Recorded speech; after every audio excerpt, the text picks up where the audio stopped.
Agradecidos al Señor porque tenemos la posibilidad de llegar a muchos hermanos.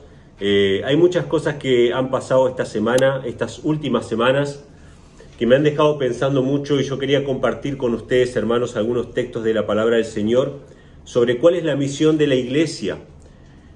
Muchos temas pasaron por mi mente esta semana. Realmente hasta último momento nunca sé qué predicar. Esta es la realidad, porque hay muchas cuestiones, muchas necesidades de la iglesia, muchas situaciones que hemos pasado entre los hermanos, y algunas son dolorosas, algunas son alegres. Pero hubo una cosa que pasó esta semana que realmente me marcó mucho y me hizo meditar mucho, me hizo dejar un poco de lado los otros temas que tenía en la mente, porque fuimos a ver una película con mi familia. Es una película que se estrenó el 4 de julio, creo que fue acá en Puerto Rico, que se llama El Sonido de la Libertad, que muchos de ustedes habrán escuchado de esa película, si no la habrán visto ya. En Latinoamérica todavía no se estrenó, y es una película sobre la cual todo el mundo está hablando bien y hablando mal, ¿sí? Para los que no sepan de qué se trata esa película, se trata acerca de la esclavitud en pleno siglo XXI. Y una de las cosas que me llamó mucho la atención y por la cual yo fui a ver esta película es porque habla acerca de casos reales, no es ciencia ficción.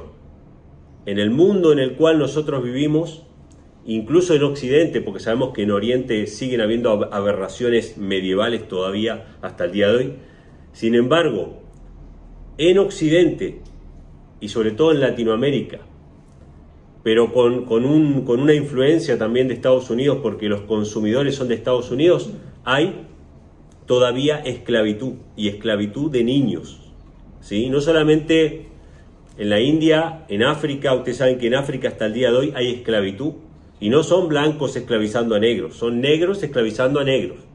Esto es algo interesante, como siempre fue, porque los españoles y portugueses que iban a comprar esclavos a África al principio, ¿a quién se los compraban? A los africanos.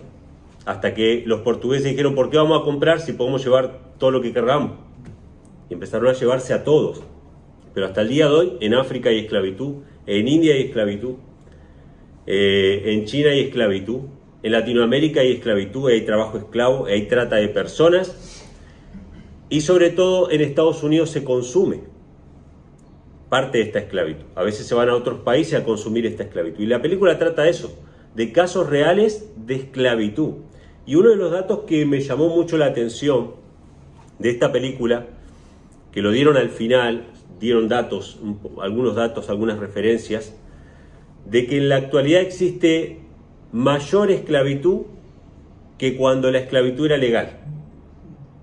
O sea, hoy en día, en nuestro mundo, que pensamos que está ya Occidente absolutamente civilizado, sigue habiendo esclavitud. Y millones de esos esclavos son niños, ¿sí? Niños tanto varones como mujeres, y se practica, bueno, la prostitución infantil y todo lo que ustedes ya saben. La película es bastante fuerte, no es para ir a ver con niños, pero muestra una realidad. Y eso me llamó mucho la atención, hermanos, porque la Biblia habla acerca de eso. La Biblia habla acerca de eso. La Biblia habla de que Satanás es el gran opresor, el gran esclavizador, y que Dios es el gran libertador. Y Satanás esclaviza de muchas maneras, pero la manera más fuerte, la más dramática, y que sigue existiendo hasta el día de hoy, es la esclavitud, donde se llevan a las personas y las explotan laboralmente, sexualmente, de diferentes maneras, ¿no? Ahora, cuando yo fui a ver la película, obviamente que fui criticado por ir a ver la película y recomendarla. Y hermanos, hagamos lo que hagamos, siempre vamos a ser criticados, acostumbrémonos a eso. El único que nunca va a ser criticado es aquel que no haga absolutamente nada. Pero hagamos lo que hagamos, siempre vamos a ser criticados. Y las críticas siempre las debemos recibir, mientras que sean constructivas. Y cuando no sean constructivas, hermanos, debemos hacer oídos sordos y acostumbrarnos a que nos resbalen un poco las cosas. Porque siempre van a haber críticas, ¿sí? Y una de las grandes críticas que me hicieron, y era algo de lo cual yo estaba consciente cuando fui a ver la película, era que es una película producida por una persona católica. El productor se llama Eduardo Verástegui, es católico, Es católico conservador, bien conservador, y bueno, tiene sus intereses, obviamente. El protagonista fue Jim Caviezel, católico también, un actor muy conocido que hizo de Jesús en La Pasión de Cristo. ¿Se acuerdan La Pasión de Cristo? Ese actor también es católico. Alguien que recomendó la película, que vayan a verla al cine, que no tiene que ver con la película, pero que la recomendó, fue Mel Gibson. Mel Gibson, ¿de qué religión es? Es católico, fue el que dirigió La Pasión de Cristo. Pero investigando un poco sobre esto, algo que me llamó la atención es que el protagonista de la película, no los actores ni los productores, sino el que cuenta esta historia real de liberación de esclavos en el siglo XXI, se llama Timothy Ballard, y él no es católico, él es mormón. Interesante. Entonces yo digo, bueno, ¿por qué estos católicos van a contar una historia de un mormón? Y de inmediato me vino a la mente, hermanos, una historia que contó Mel Gibson hace poco tiempo en una de sus películas. ¿De quién contó la historia Mel Gibson hace poco tiempo en una de sus películas? De un adventista del séptimo día, de Desmond II. ¿Quién fue Desmond II? Fue un soldado voluntario que estuvo en la Segunda Guerra Mundial y que en la guerra con Japón salvó, no sé si 50 personas o más en una de esas batallas. Él iba sin armas, estaba opuesto a usar armas, guardaba el sábado, oraba a Dios y aún así quería ir a servir a su nación, y sin usar armas salvó más vidas que cualquier otro soldado y recibió una medalla de honor del Congreso de los Estados Unidos, y su vida siempre fue ejemplar. Un hombre que fue siempre sencillo y humilde, y él era adventista del séptimo día, y Mel Gibson hizo la película sobre él. Aunque no es una película exactamente fiel en todos los detalles, se menciona el tema del sábado como séptimo día del Señor. Se menciona la palabra de Dios, se menciona su fe adventista, se menciona la palabra adventista del séptimo día en esa película. Y entonces esto me hizo reflexionar, hermanos, acerca de las críticas. ¿Por qué? Porque el fariseo siempre va a encontrar algo para criticar y siempre va a haber algo negativo. Y yo quiero rescatar de esta historia lo positivo, de que hubo una liberación de esclavos, de que hubieron personas que fueron liberadas, más allá de quién haga la película, más allá de quién se lleve el crédito. Probablemente la Iglesia Católica se lleve algo de crédito sobre esto, aunque es medio difícil porque justamente la Iglesia Católica es una de las instituciones que más ha tapado y encubierto la pederastía a nivel mundial. ¿Sí? El que tenga dudas sobre esto puede ir a buscar una película que fue estrenada en 2015 que se llama Spotlight, en primera plana, en español. Esa película fue estrenada en 2015 y habla acerca de cómo un grupo de periodistas en Estados Unidos descubrieron una red de sacerdotes que eran pedófilos y la Iglesia Católica los encubría. Pero más allá de que quizá la Iglesia Católica se lleve el crédito de esta historia de liberación, yo creo que Dios estuvo involucrado en esas liberaciones. Y voy a tratar de ejemplificar esto. ¿Qué opinaba Jesús acerca de la creencia que tenían los samaritanos? ¿Qué opinaba Jesús acerca de lo que creían los samaritanos acerca de Dios? ¿Que estaban en lo correcto o que estaban equivocados? ¿Qué piensan ustedes? Hay una conversación de Jesús con una mujer samaritana. Estaban equivocados. Jesús le dice a la mujer samaritana: ustedes adoran lo que no saben y la salvación viene de los judíos. ¿Quiénes tenían el conocimiento correcto acerca de Dios? Los judíos, no los samaritanos. De hecho, los samaritanos tienen muchas otras creencias que son erradas. Jesús no convalidó nunca la creencia de los samaritanos. Él, cuando tuvo que responder las preguntas, le dijo: miren, ustedes adoran lo que no saben, un Dios de confusión. Y de hecho esto era así porque Jeroboam había construido en Samaria 2 becerros de oro, ¿sí? Y había instituido fiestas en otras fechas. O sea, la religión de los samaritanos era equivocada. Jesús nunca sancionó la religión de los samaritanos. Pero ¿qué ejemplo dio cuando quiso hablar acerca de un acto de amor desinteresado? ¿Quién es mi prójimo?, le preguntó un doctor de la ley. Y Jesús le contó una historia, la historia del buen samaritano. que pasaron 2 judíos que tenían la religión correcta y ninguno se paró a ayudar a su prójimo, pero pasó un samaritano que tenía la religión incorrecta, pero hizo un acto de amor desinteresado para salvar a esa persona. De esta manera podemos ver, hermanos, que no importa la religión que tenga esa persona, en este caso el protagonista de la historia era un mormón, el acto de él de arriesgar su trabajo, primeramente arriesgar su trabajo, alerta por si quieren ir a ver la película, o por si no quieren que se las cuente. Tuvo que arriesgar su trabajo para ir a salvar a esas personas, porque él era un agente de seguridad nacional en Estados Unidos y su única tarea era arrestar pedófilos que consumían videos por internet, nada más, no rescatar niños. Pero él no se conformó con eso. Y aunque la Agencia de Seguridad Nacional no lo apoyó, él tuvo que renunciar para ir a rescatar niños y arriesgar también su propia vida. ¿Acaso Cristo no obró por medio de este hombre para rescatar a esos niños? ¿Acaso los padres de esos niños que ya estaban por perdidos o por muertos no les volvió el alma al cuerpo y agradecieron a Dios por esa nueva oportunidad de ver a sus hijos? Claro que sí, Dios obró, hermanos, no podemos tener dudas. Ahora, el espíritu farisaico no va a ver nada bueno en nada, ¿sí? Esto es como Jesús los reprendió en Mateo capítulo 23 a los fariseos, ¿no? Ustedes cuelan el mosquito, pero se tragan el camello. ¿Ustedes saben qué era colar el mosquito? La Biblia prohíbe consumir animales inmundos. Eso está en la ley. No podemos consumir cerdos, no podemos consumir ratones. Y hay insectos que son inmundos también, y el mosquito es un insecto inmundo, ¿sí? Entonces, es un tema muy interesante este, hermano, porque en una época en que nosotros estábamos muy estrictos con los temas de la ley, nos preguntábamos qué hay que hacer cuando matamos una cucaracha en casa. Nos preguntábamos esas cosas, ¿no? Hay que lavar toda la escoba, hay que lavar la pala, hay que hacer esto. Y nos preguntábamos, ¿y qué pasa cuando habían mosquitos allá en el campo, que vivíamos en el campo? A la tarde llegaba la hora de mosquitos, nosotros matábamos 20.000 mosquitos, estábamos inmundos hasta la noche. Un montón de preguntas que nos hacíamos, porque estábamos colando los mosquitos.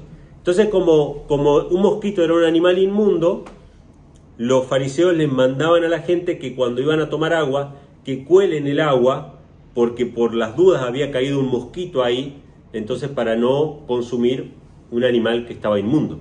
Pero Jesús compara este acto de colar el mosquito con ver los detalles, pero dejar pasar un camello, y un camello era un animal inmundo. Entonces ustedes se van a dar cuenta, hermanos, y este es un patrón comprobado científicamente, que todos los que cuelan el mosquito tienen un camello gigante en el living, gigante, y no lo ven.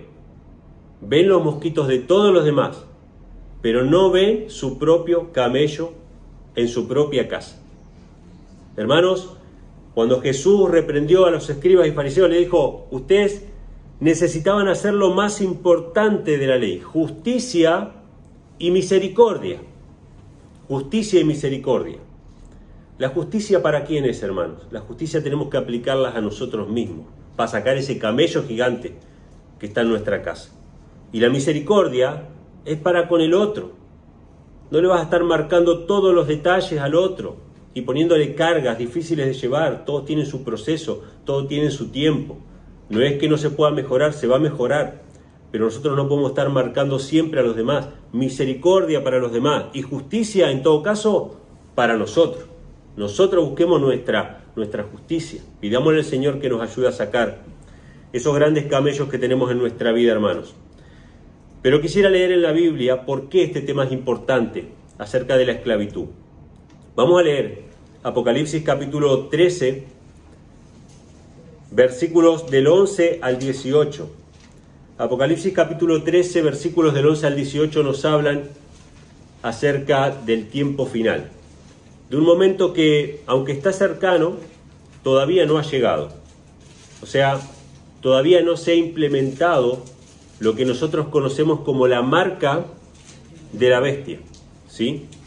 La marca de la bestia va a ser el momento en el cual, con pleno conocimiento, todos los habitantes de la tierra, con pleno conocimiento acerca de la voluntad de Dios, acerca del sábado de Dios, estén dispuestos a pisotear ese sábado para aceptar la imposición del domingo por parte del Estado y de la Iglesia a nivel mundial.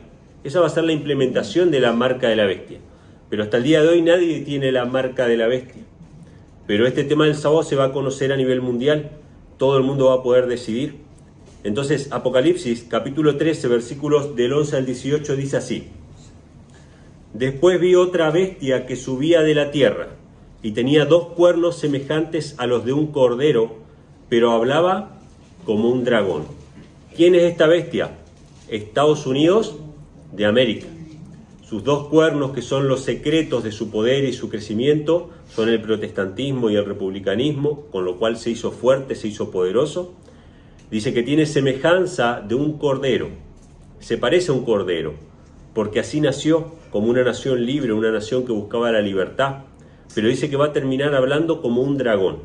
¿Por qué va a terminar hablando como un dragón? Porque le va a hacer una imagen, una copia a la primera bestia, que sabemos quién es esa primera bestia. Dice, ejerce todo el poder de la primera bestia en presencia de ella y hace a la tierra y a los moradores de ella adorar a la primera bestia, cuya herida de muerte fue sanada. Interesante esto, ¿no? Esta segunda bestia, Estados Unidos, va a hacer que todo el mundo vuelva a rendirle homenaje y culto a la Iglesia Católica.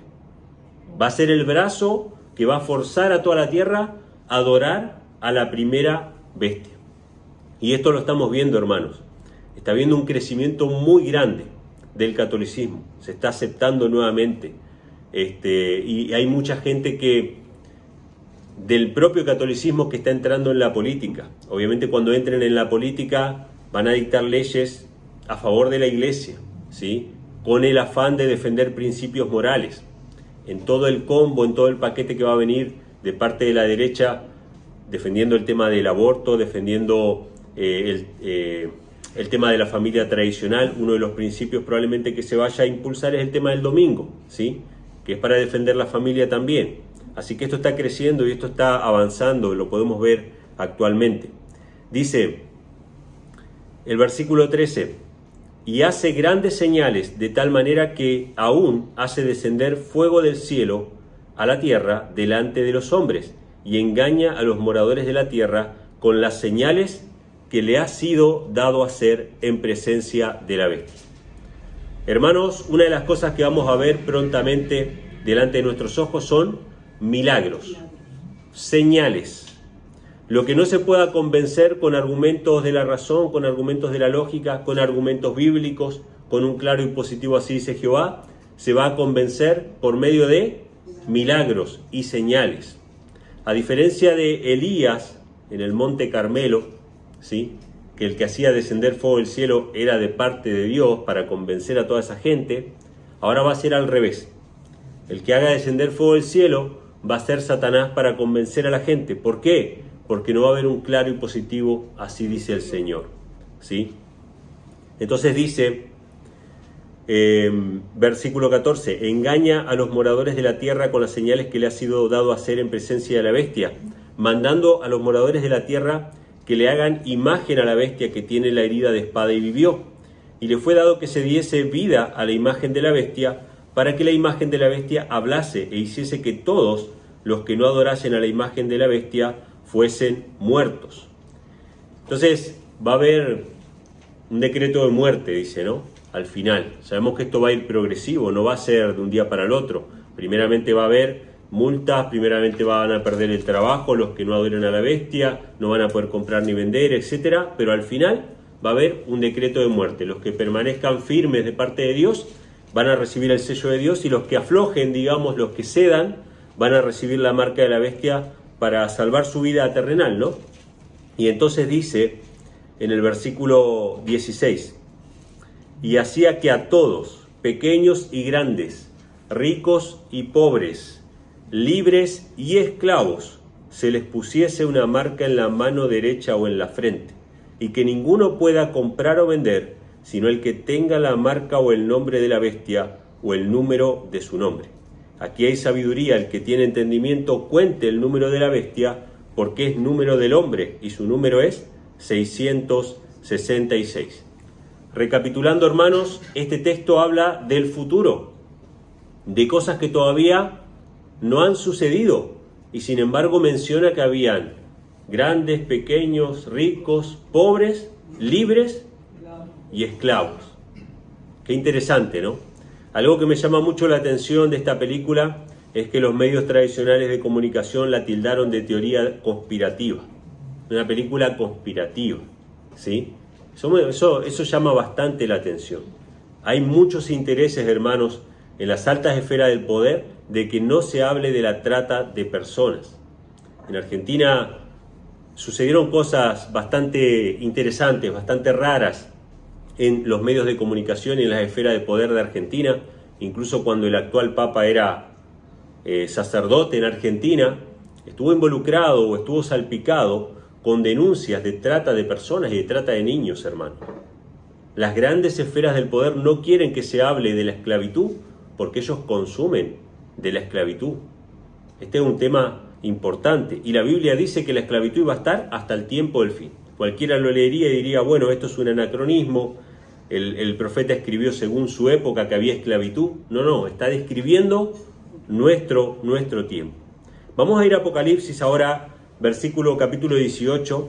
Vamos a leer varios versículos de Apocalipsis 18 y vamos a ver que la Biblia, una de las cosas, uno de los pecados grandes que describe acerca de Babilonia, tiene que ver con lo que estamos hablando ahora, con la esclavitud. Apocalipsis capítulo 18, versículos del 1 al 4. Voy a leer varios versículos, voy a ir salteando para no leer todo, pero vamos a leer la primera parte que sería del 1 al 4. Dice, después de estas cosas vi otro ángel descender del cielo, teniendo gran poder, y la tierra fue alumbrada de su gloria. Y clamó fuertemente en alta voz diciendo, caída es Babilonia la grande, y es hecha habitación de demonios y guarida de todo espíritu inmundo y albergue de toda ave inmunda y aborrecible. Porque todas las naciones han bebido del vino del furor de su fornicación, y los reyes de la tierra han fornicado con ella, y los mercaderes de la tierra se han enriquecido de la abundancia de sus deleites. Y oí otra voz del cielo que decía, salid de ella, pueblo mío, para que no seáis partícipe de sus pecados, y para que no recibáis de sus plagas. Varias cosas interesantes acá. Babilonia sabemos quién es. Está descrita en Apocalipsis 17 con precisión. Sabemos que se refiere a la Iglesia Católica, ¿sí? Pero dice que esta Babilonia que es caída tuvo relaciones con todos los reyes de la tierra. O sea, acá no hay quien se salve. O sea, todos los que están en los puestos más altos, de alguna u otra manera, han tenido relaciones con Babilonia. Y no solamente los reyes, sino también los mercaderes. Los mercaderes de la tierra. Estamos hablando de las grandes empresas. Las grandes empresas más poderosas, los reyes de la tierra, los presidentes o primeros ministros de diferentes países, han tenido relación en mayor o en menor medida con Babilonia. Y dice que se enriquecieron a causa de la abundancia de sus deleites y nos llama a nosotros a salir de ella para que no participemos de sus pecados. Ahora, fíjense el versículo 8. Vamos a leer desde el 8 en adelante hasta el versículo 16. Nos dice que salgamos para no recibir de sus plagas, y ahora va a hablar acerca de cuáles van a ser sus plagas en el versículo 8. Por lo cual en un día vendrán sus plagas, muerte, llanto y hambre, y será quemada con fuego, porque poderoso es el Señor Dios que la juzga. Y llorarán y se lamentarán sobre ella los reyes de la tierra, los cuales han fornicado con ella y han vivido en deleites, cuando ellos vieren el humo de su incendio, parándose lejos por el temor de su tormento, diciendo, ay, ay, de la gran ciudad de Babilonia, la ciudad poderosa, porque en una hora vino tu juicio. Versículo 11. Y los mercaderes de la tierra llorarán y se lamentarán sobre ella, porque ninguno compra más sus mercaderías. Qué interesante esto, hermanos. Cuando cae Babilonia, cuando es castigada Babilonia por causa de sus pecados con las plagas, los que lloran son los reyes y poderosos que recibían influencia de parte de ella. Y los que lloran son los mercaderes de la tierra, porque ya no pueden comprar más y no pueden enriquecerse más por medio de ella. Entonces, hermanos, yo sé que esta película fue hecha por gente católica y está siendo promocionada por mucha gente católica. Pero esta película está denunciando algo que forma parte de la influencia que tiene la Iglesia Católica a nivel mundial con respecto a la trata de personas. Sin contar el abuso que propiamente hace a sus propios fieles, ¿sí? A los mismos niños, que constantemente hay denuncias en todas partes del mundo, ¿no? De las que se saben, porque después todo lo demás se tapa. O sea que esto tiene relación. Por más que ellos sean católicos, ellos están hablando incluso de algo que salpica a la propia Iglesia Católica. Entonces, ahora fíjense en el versículo 12. ¿Cuáles son las mercaderías? Mercadería de oro y plata, piedras preciosas, perlas, lino fino y púrpura y seda, y escarlata, y toda madera olorosa, y todo artículo de marfil, y todo artículo de madera preciosa y de bronce, de hierro, de mármol, y canela, y aromas, y ungüentos, e incienso, y vino, y aceite, y flor de harina y trigo, y bestias, y ovejas, y caballos, y carros, y esclavos, y almas de hombres. ¿Cuáles son las mercaderías que Babilonia traficaba con los grandes mercaderes de la tierra? Entre otras cosas, esclavos, almas de hombres. Yo sé que esto se ha aplicado muchas veces de manera espiritual, y está bien, porque también hay una esclavitud espiritual, ¿no? Se aplica de las dos maneras, pero esto, hermanos, es literal. Y ahora vamos a ver que esto tiene que ver con el abuso de menores. Esto tiene que ver con el abuso de menores, no es solamente la esclavitud para trabajos forzados. Esto es muy específico, sobre todo para Babilonia. Dice el versículo 14, los frutos codiciados de tu alma se han ido de ti.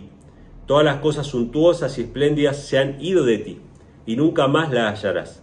Los mercaderes de estas cosas que se han enriquecido por ellas se pararán lejos por el temor de su tormento, llorando y lamentando, y diciendo, ay, ay de aquella gran ciudad que estaba vestida de lino fino y de púrpura y escarlata y adornada con oro y piedras preciosas y perlas.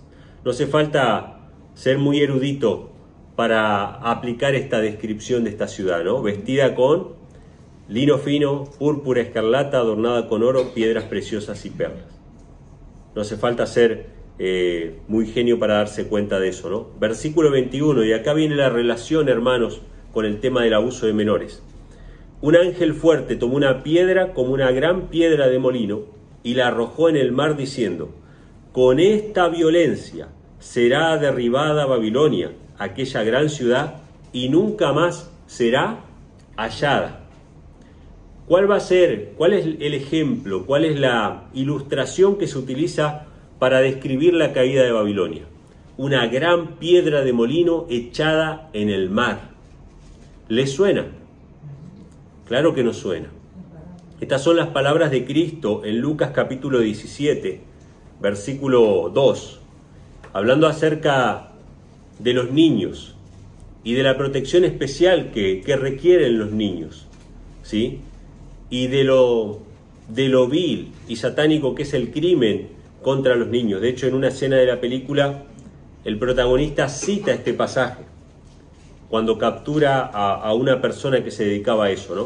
Él cita este pasaje, dice, mejor le fuera, ¿no? Si se le atase al cuello una piedra de molino, como la que el ángel tiró al mar, ¿no?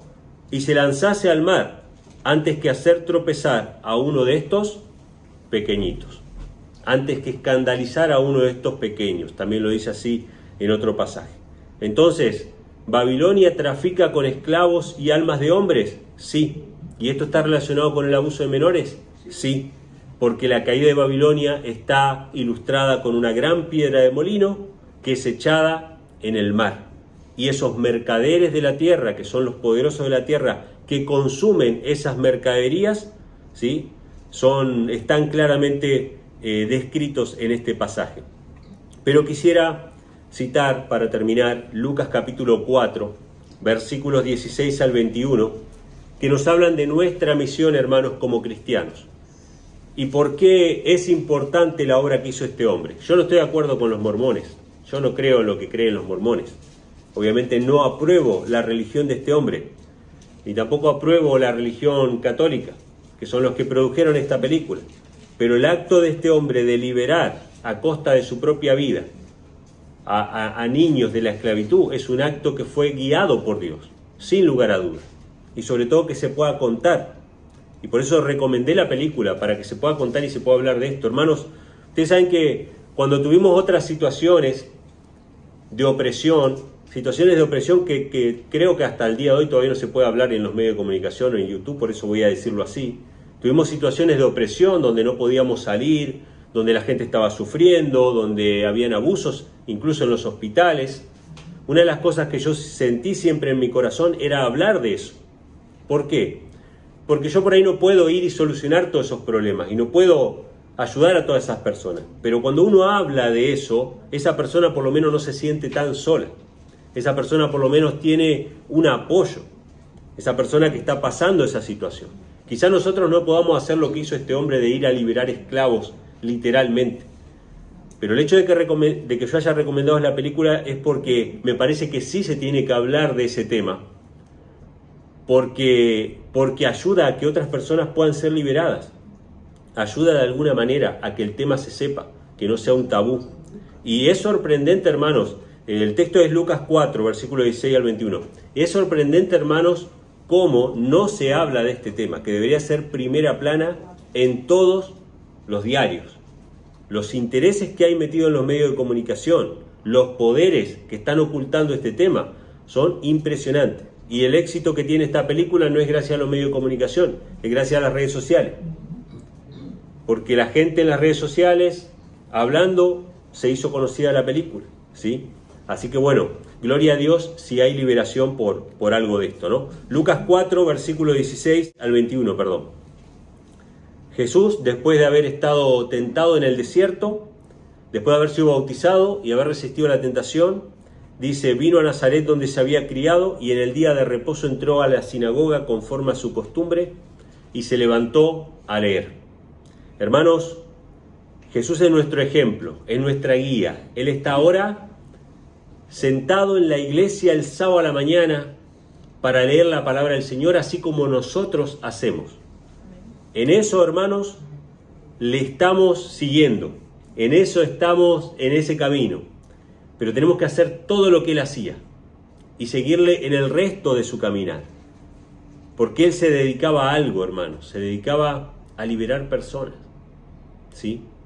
Y eso tenemos que hacer nosotros también. Dice, versículo 17, se le dio el libro del profeta Isaías y habiendo abierto el libro halló el lugar donde estaba escrito, el Espíritu del Señor está sobre mí. ¿Qué hay, hermanos, donde está el Espíritu del Señor según 2 Corintios, capítulo 3? Donde está el Espíritu del Señor, allí hay libertad. ¿Sí? El Señor es el Espíritu y donde está el Espíritu del Señor, allí hay libertad. ¿Sí? Entonces dice, el Espíritu del Señor está sobre mí, por cuanto me ha ungido para dar buenas nuevas a los pobres. Me ha enviado a sanar a los quebrantados de corazón y a pregonar libertad a los cautivos y vista a los ciegos y a poner en libertad a los oprimidos y a predicar el año agradable del Señor. Qué interesante esto, hermanos. ¿Cuál es la misión de la iglesia que se reúne cada sábado en la sinagoga para leer la palabra del Señor? Proclamar libertad a los cautivos. Yo no sé, quizá Dios use instrumentos extraños para proclamar libertad. Pero si proclaman libertad, el pueblo de Dios tiene que estar ahí, proclamando esa libertad. Nosotros somos defensores de la libertad de conciencia, de la libertad de expresión, de la libertad en todo sentido. Por eso estamos a favor incluso del libre mercado. Porque todo lo que sea libre de parte que nos permita ejercer nuestra libertad, nos favorece, hermano, porque Dios no puede forzar las conciencias. La única manera de que nosotros prediquemos el Evangelio es en un país donde hay libertad de expresión. En los países donde no hay libertad de expresión y libertad de comercio, ¿se puede predicar libremente el Evangelio? No. Porque usted no puede comprar libremente, usted no puede comprar una cámara libremente, no puede no puede pagar un periódico para que se publique un mensaje, no hay libre mercado, o sea que el Evangelio no puede avanzar si no hay libertad de expresión, libertad de mercado. O sea, si no hay libertad de mercado y libertad de expresión, tampoco hay libertad de conciencia. Por eso hay hermanos que, incluso algunos que nos están mirando ahora, en países que no hay una absoluta libertad, que tienen que pedir permiso para casi todo. Que si uno les envía algo allá, no llega, ¿sí? Acá muy cercano a nosotros. Entonces, nosotros tenemos que defender la libertad, y quizá Dios utilice instrumentos que no son lo que nosotros esperamos, y utilice un samaritano para pregonar libertad, y aunque nosotros no estamos de acuerdo con la religión de los samaritanos, estamos de acuerdo con el acto de proclamar libertad. ¿Sí? Y entonces dice el versículo 19, a predicar el año agradable del Señor, y enrollando el libro, lo dio al ministro y se sentó, y los ojos de todos en la sinagoga estaban fijos en él, y comenzó a decirles, hoy se ha cumplido esta escritura delante de vosotros. Yo leía este pasaje ayer preocupado sobre lo que iba a predicar hoy, ¿no? Porque uno siempre, como leyó nuestro hermano Carlitos hoy, confiamos en nosotros mismos más que confiar en Dios. Y yo cuando leía este sermón decía yo, ¿qué sermón más poderoso que dio Cristo y no dijo absolutamente más nada que leer el texto bíblico? Y se sentó y dijo, esto se ha cumplido. Más nada. Él confiaba en el Señor, él sabía qué palabras tenía que decir. ¿Cómo nos cuesta confiar, ¿no?, en el Señor? Pero bueno, hermanos, quería compartir esto con ustedes. Somos llamados, hermanos, a proclamar libertad de los cautivos. Aquellos que están esclavizados por el vicio, que están esclavizados por la enfermedad, que están esclavizados por el pecado y, ¿por qué no?, que están siendo esclavizados literalmente por otra persona. Somos llamados a proclamar libertad. Ese es nuestro llamado, hermano. Que Dios les bendiga, que tengan bonito sábado.